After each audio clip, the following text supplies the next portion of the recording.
This is a production of PBS Charlotte.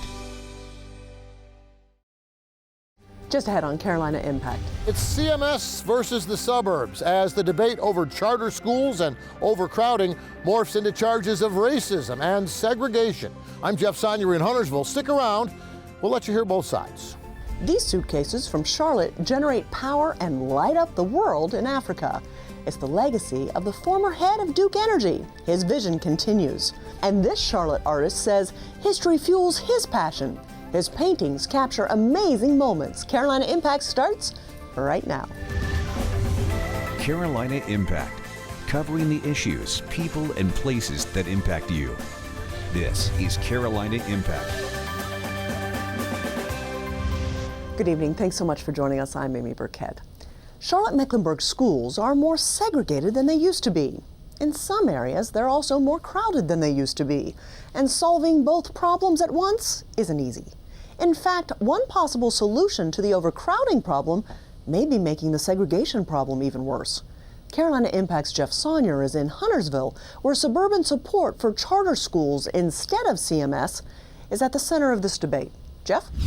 Yeah, if the problem is school segregation on one side, school overcrowding on the other side, and kids on both sides are suffering the consequences depending on where they live, well, good luck finding a compromise. And that's pretty much the situation here in Huntersville, one of several towns where CMS supporters are squaring off against the suburbs. This is the CMS they want you to see in a commercial made by CMS, about CMS. But here's what the commercial doesn't show you. That it's the most racially segregated school district in the state. The civil rights attorney who says Charlotte-Mecklenburg has too many mostly white schools. And the former CMS student who says there are too many mostly black schools. I speak up here as a student who saw the benefits of desegregation. Frankly, I was lucky. I got integration. Everybody didn't get integration. The pressure comes not just from the white community. Our schools are profoundly economically segregated as well. And the school board member who says there are too many mostly poor schools. And we need your support to help us stand up to that. They're all speakers at this event, billed as a crucial conversation about the future of school integration. One of the things that's always striking when I think about Charlotte and how we got from there to here is how quickly everything unraveled.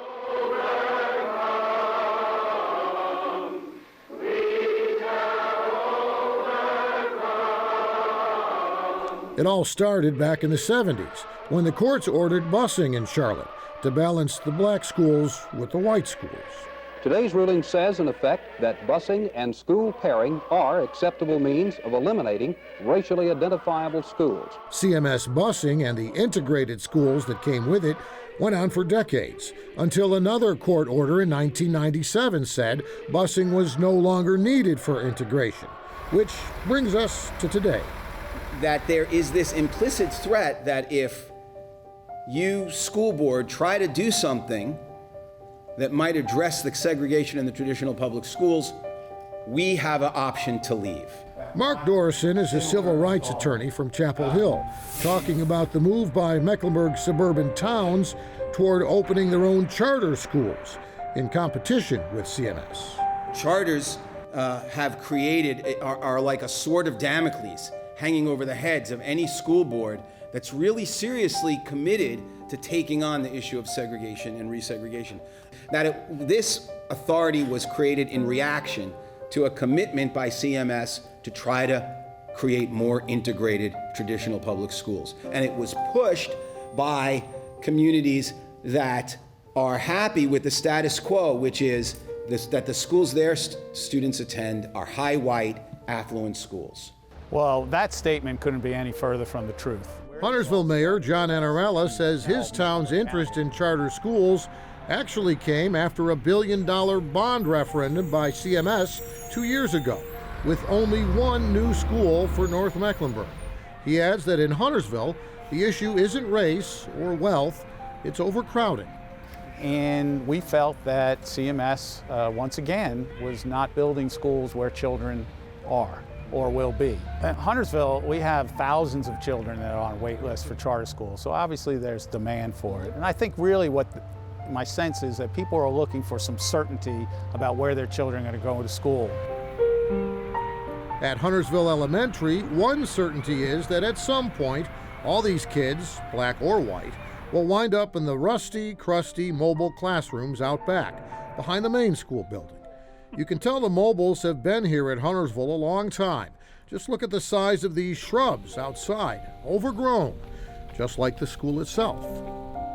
I don't understand the racism quotes. This is about trying to establish good quality schools for every child in North Mecklenburg. And again, that's not a white issue or black issue. You know, who wants their child, high school, middle school, elementary school, to spend the majority of the time in trailers? That's certainly something I didn't want for my children. Dr. Michael Stevens isn't just a CMS parent, he's also senior pastor at the City Church in Huntersville. His congregation here is mostly African American. A lot of families with their kids in CMS schools too. And Stevens says the Huntersville he knows is a long way from elitist. Because you still have pockets of poverty, you still have pockets of fragile neighborhoods within a 3-4 mile radius of Huntersville. So I'd have a hard time accepting that. In fact, I would counter that and say, we're not to that elitism environment in Huntersville. That's just not who we are. You feel like your people in this congregation, for the most part, are comfortable with the idea of public charter schools in Huntersville? If I had to say percentage-wise, I'd say it's a good 60-40 split. 60 being comfortable, 40, there's some concern still. And again, I think the conversation stems more toward the quality, not necessarily location, not necessarily whether it's public or even charter, but where can my child have the best opportunity to succeed?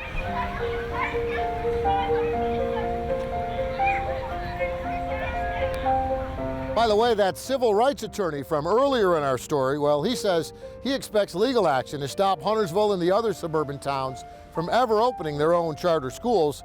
Meanwhile, there's a bill in Raleigh, House Bill 514, that's already passed, giving Huntersville, Cornelius, Mint Hill, and Matthews all the green light to go ahead with charter schools. Amy? Thanks so much, Jeff. A study by the North Carolina Justice Center says CMS is the worst of 6 large school systems in our state, where segregation is increasing the number of racially isolated schools. A racially isolated school is defined as a school with 75% or more students of a single race. Now, CMS would have to reassign more than half of all students to different schools to reach what studies call racial parity. Here's another interesting education story. Flipping a light switch is something so many of us take for granted. You flip the switch, the light comes on. Simple, right? But for millions worldwide, there is no switch to flip. Living without power is a way of life. No lights, no television, no electricity. As Carolina Impact's Jason Terzis shows us, students at one Charlotte middle school are doing all they can to help bring light around the world. Now we need yellow, white. National STEM Day. Which wire is next? Solar negative. The annual day, students nationwide focus on science, technology, engineering, and math. So do you just stick it underneath? At Kennedy Middle School in Charlotte, 8th grade science students in Kenesha Hewing's class spending the morning wiring solar suitcases, which are small, portable lighting systems. They're powerful little pieces of real-world equipment. Okay, what's our next step? So now we can start putting in the wires, yay! Although putting them together can be a little confusing at times. The hardest part was the wiring. Right, red on top. This is giving me stress. No, it's not right. I think she would have my head if I did it wrong. Yeah, I would. It's all part of the We Share Solar program, designed to bring power to places in the world that don't have it. The solar suitcase in and of itself is a very small and compact little suitcase, but within it are really the brains of a solar system. And they were originally developed to go to medical facilities in places where they have no access to electricity. Solar suitcases are in over 4,000 medical health clinics in the developing world. As the program expanded in recent years, it also expanded its reach, going from lighting medical facilities to now lighting classrooms. I cut out all the lights in my classroom, and I told them, how would you feel if you walked into a hospital and somebody had to do surgery on you and this is the only light that they had? Students at Kennedy teamed up, spending roughly an hour wiring each suitcase together. To see it come together was really cool. It's pretty cool to know that we're going to give light to someone that wants it. So it's not only impacting the students and their journey in learning, it's also impacting the community as a whole. When it was all done, joy as the lights came on. It was really cool because not only did we just flip a switch and turn a light on, we know that this is going to end up helping somebody in the future and help them see, study, and pass their exams. There's so many times in curriculum that we teach them things, but it's just one of those things that kind of stick in their head of, yeah, I have the knowledge of knowing what to do, but actually being able to apply the knowledge behind it to a physical thing that they can tangibly put together and press the switch and see the light come on. Last school year was the first time Charlotte-Mecklenburg schools took part in the program. Suitcases put together here were flown to Kenya, where even their arrival was met with big crowds and even bigger expectations. Once there, workers drilled holes to mount the cases to the wall, did all the wiring and hooking up, and installed solar panels on the roof. And then, the big moment. Okay, ready, go. And just like that, electricity provided to a place that didn't have it before. The aha moment, I think, for everyone, and the wow moment, is to see the school with no light, and then see the solar suitcase get installed, and then see the light come on, and see the students' faces. After installation, Kennedy students were able to Skype with the Kenyan students they were helping. Hi, I'm Taylor and I'm 14 years old. This map shows electrical use worldwide. As you can see, there's plenty of it in the United States, Europe, India, and the Far East, but hardly any in Africa. About 1 billion people worldwide have no access to electricity, while nearly 190 million kids attend school every day without power. So to have that global perspective, they're like, really? Because I think sometimes even us as adults, but kids, they get so in tune in what's going on around them, they don't necessarily think of other situations that are happening in other places. The We Share Solar program came to Charlotte thanks in part to a 4-year, $2 million grant from Wells Fargo, as well as another financial commitment from Mary Ann and Jim Rogers, the former CEO at Duke Energy. After retiring in 2013, he wrote a book entitled Lighting the World. It was Jim's belief that having power is a basic fundamental human right. Towards the end of his book, he talked a lot about how he believed that clean energy should be available to every single person on Earth. The idea of bringing this program to Charlotte, our town, had a lot of appeal. So that's really when Jim and I jumped in and said, it seems like a lot of things that we're interested in are come together here. Jim and MA attended the first suitcase build last year, helping out and talking with students. But just 6 weeks later, Jim was gone, suddenly passing away from sepsis in December at age 71. And I could see Jim smiling now to know that we are continuing the seeds that he has planted, and what better way to honor him. It's touching to me, it's sad in a way that Jim's not here, but I'm proud that I'm able to help promote his legacy. He really was dedicated to developing STEM in the next generation. He really believed in it. And I think he saw in We Share Solar a chance to not only introduce them to STEM education, but also to the renewable energy industry. Since its inception 6 years ago, We Share Solar has installed 729 solar suitcases in rural schools, benefiting over 217,000 students. Numbers everyone involved with the program can certainly be proud of. For Caroline Impact, I'm Jason Terzis reporting. Thanks so much, Jason. What a beautiful legacy to the late Jim Rogers. Well, have you ever been to a lantern parade? I admit I haven't, but the town of Mount Holly recently held its second. Lanterns came in all shapes and sizes, and some have been under construction for months. As producer Russ Hunsinger tells us, the Lantern Parade is getting all kinds of attention and helping to put this quaint Gaston County town on the map.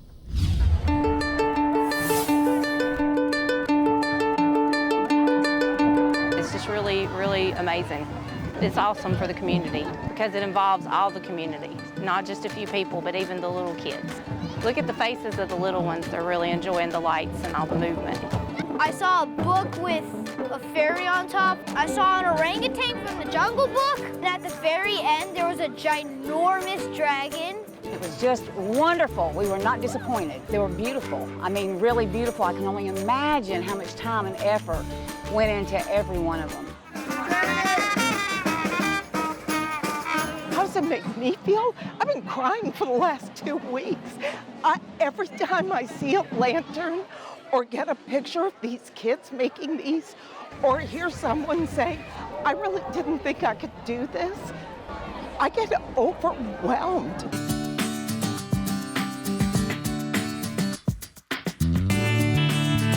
It makes them feel very confident. It makes them realize that they can build things that they didn't think they could build. And they're like little engineers and artists. We made a phoenix because the theme was like mystical creatures, right? And we knew it was gonna light up, and that we thought it was gonna be cool if it was gonna light up and it'd be themed around fire.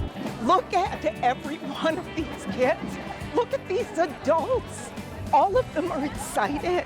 You can feel the energy. Arts changes lives. It brings different energy to people's lives.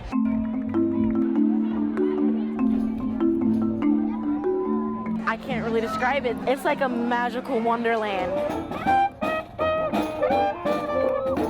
Lantern parades traditionally celebrate saints or New Year's or things like that. We've taken it here to celebrate the arts. It showcases our community. It showcases a beautiful, quaint little small town, but it showcases the people. The people, this is who we are. It's about coming together in unity. This is one thing that I look forward to at the beginning of each year, and seeing what the kids are capable of and watching the community come together and really have a creative, artistic growth as a group. Well, first we had to put all the wire sculptures together to make the whole sculpture, and then we had to put the tissue paper on, and then we put the colored tissue paper on. Some of the skills you use is wire and patience and tape. A lot of tape. I really like mermaids, and I like how colorful they are, so I decided to do a mermaid tail. I love this community. This is such a special event, and I want my daughter to be a part of it. Have fun with her friends, and just have a neat, unusual experience. It spreads a sense of community, and she's able to get out with her friends and do something fun that's not just sports or, it's the arts. We like to support the arts around here as well. To see what it can do in a community like Mount Holly is mind-blowing.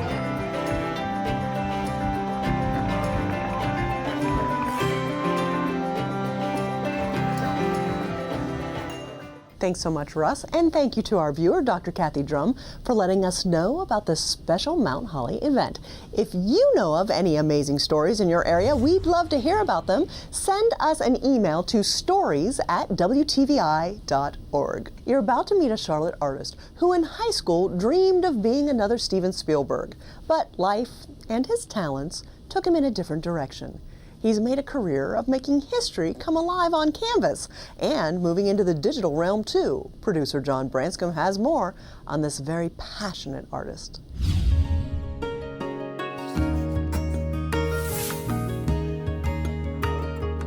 Historical art. It's a great sandbox to play in. And I need a real fine boy. I mean, it's just unlimited stuff. You'll never run out of ideas. This is a couple of red tails. And this is the first African-American fighter group here. My name is Dan Nance. I paint history for a living. I bring history to life. They really rate a reputation for getting it done. I started painting history in high school. I went to South Meck High, class of '92. At first I wanted to be a Disney animator. I wanted to work in that field. I wanted to be Spielberg and do movies. Once I started painting history, and I saw that I could see this scene, it was addictive to me, and I just wanted to paint the next scene and research more.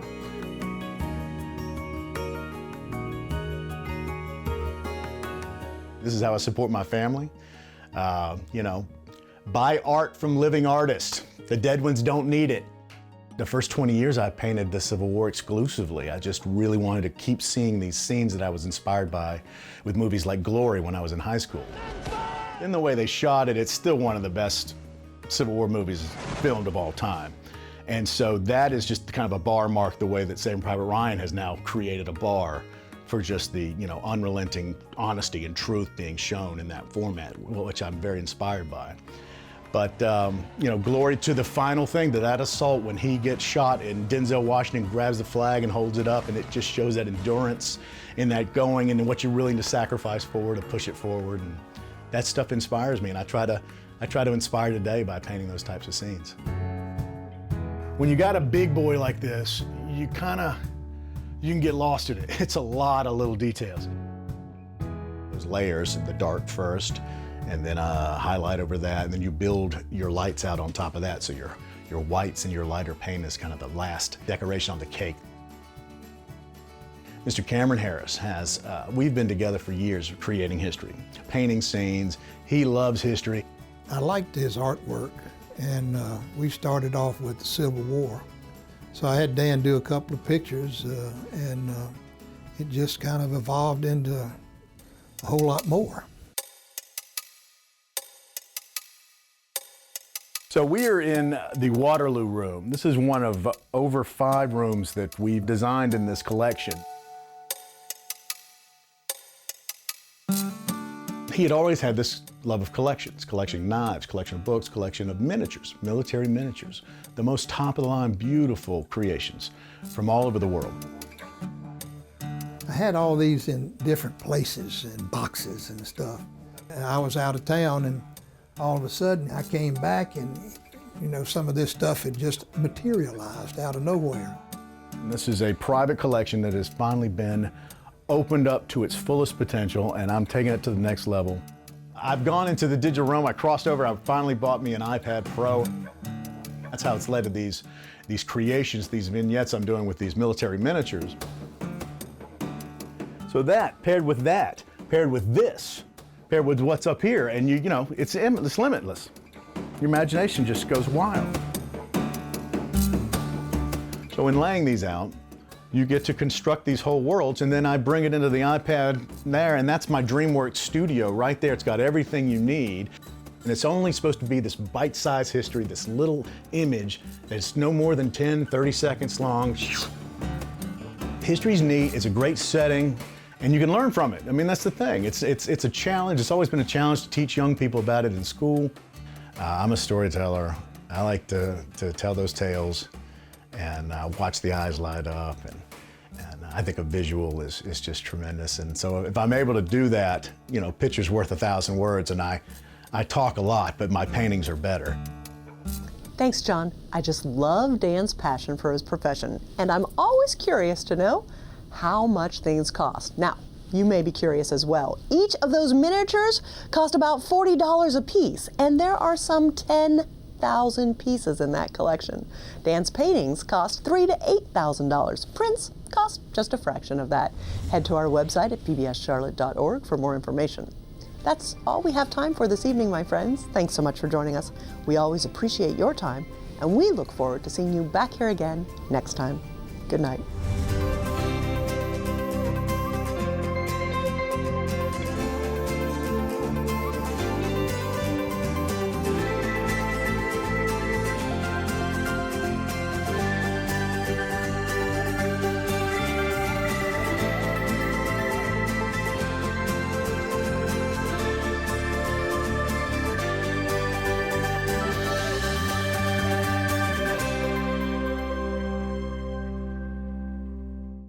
A production of PBS Charlotte.